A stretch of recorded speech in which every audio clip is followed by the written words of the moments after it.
So, Kevin, what is your offensive game plan for the Bills against this Dolphins defense?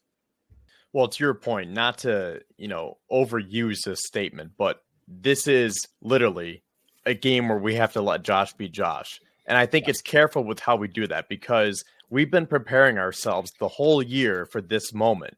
And the Bills were very careful with limiting the amount of hits that he was taking early on in the season and saying, okay, let's just be smart. Don't take those big hits, slide, get out of bounds. But as the Bills started losing more games, the pressure started to increase to unleash Josh.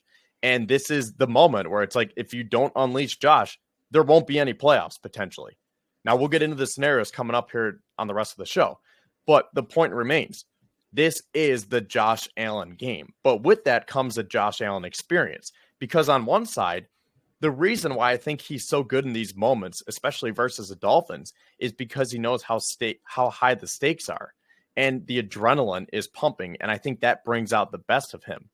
But with that comes probably one or two bad decisions a game where he might just chuck it down the field and throw up an interception because he just says, I'm just going to throw this 50 yards and I'm going to have Stephon Diggs go catch it. Or like you saw last week versus the Patriots, where he's trying to pick up that first down.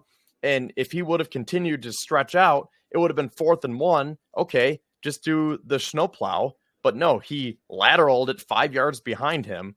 I don't know what that was, but you see these moments where, like I said, it's part of the Josh Allen experience. But that's why we love him, because he'll have 10 incredible plays, but then he'll have those one or two where you're just scratching your head saying, Josh, this isn't 2018 anymore.